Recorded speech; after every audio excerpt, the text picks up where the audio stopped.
Hello and welcome to this quick guide on how to ensure that your gun game is set up for using aim assist in order to support some of your mobile players. Now, we've had aim assist on the gun package for quite some time, and it's been a really handy thing to ensure that games in Crayta that involve shooting are not just action-packed and dynamic, but fun as well, to make sure that people can hit the target essentially with a bit of ease and a little bit of helping to make sure that they're fun. The aim assist has had a little bit of an update with the latest patch in Crayta, and this update features some new stuff that allows auto firing and auto aiming as well as return to horizon, and this is really to help mobile players to ensure that their experience of the game is really enjoyable and to kind of level the playing field.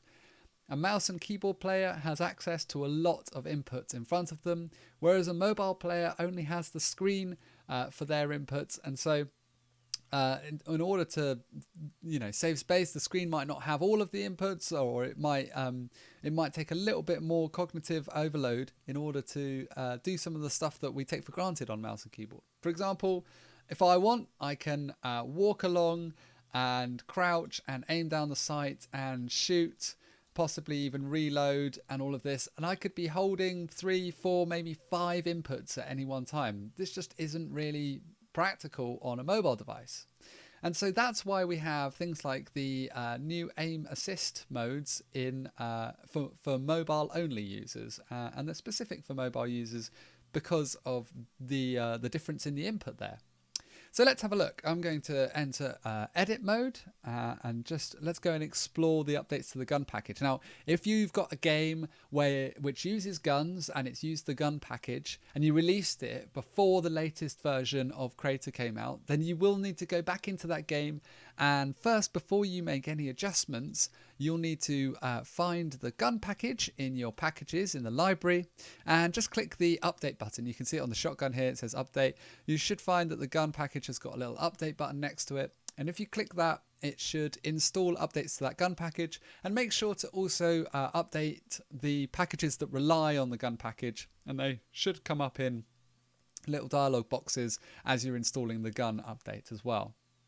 Now let's go and explore the gun and the gun template, and let's have a look at what the new aim assist properties are. So in the gun template, if I scroll to the bottom of the entity editor, we can see we've got this aim assist script, and we always had that on the previous gun, but now we have the new assist lock-on radius and assist ADS lock-on radius, and these are specific for mobile users. If you have accept input assist checked down here, that essentially means that this gun, this aim assist script component will now be listening out for if the player is using mobile, and if they are, it will essentially help them by locking onto nearby targets. How close those targets need to be to the player before it will lock onto them is this number here, assist lock-on radius. So 250 is how far away from the player's character someone needs to be within that distance in order for the player to be able to lock onto them. Similarly, we have assist ADS lock-on radius. So ADS stands for aim down sight. So if the player is aiming down the barrel of the gun, we can extend that lock-on distance a little bit further, that lock-on radius a little bit further, so that if they're aiming down the sight and there's someone nearby in front of them within 400 by default for this one, then the gun will lock onto them automatically. We also have the shoot when assisted checkbox, and this means that if the player is using input assist, so they're on mobile, then should the gun automatically fire.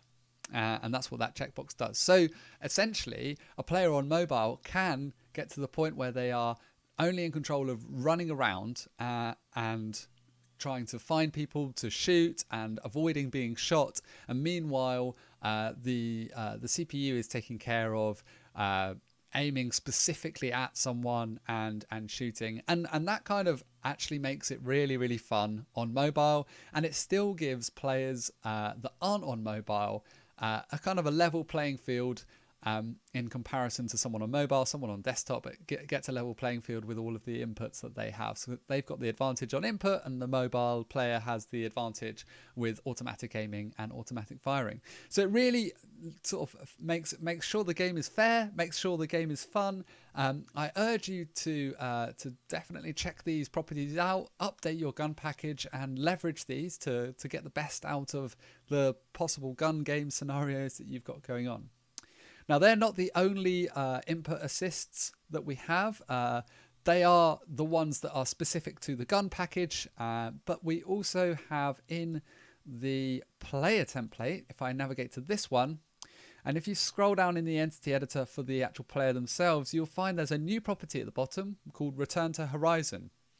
And what this means is if I'm the player and let's say I'm looking down at the floor, if I'm on mobile and I've looked down at the floor and I'm now running around like this, then that can be quite disorienting and not much fun. So automatically, after a certain amount of time, the camera will start to return to the horizon and make sure that the player can see where they're going. Similarly, if they accidentally find themselves looking into the sky like this, it will gradually return their gaze to the direction that they're facing. And again, that's just to make sure that players on mobile are having a good, enjoyable experience, and their input disadvantage isn't scuppering their chances in a head-to-head battle with someone on mouse and keyboard. So that's it. That's the new input assists that you'll find in the gun package and in the player template. I look forward to playing some of your Crayta games on mobile.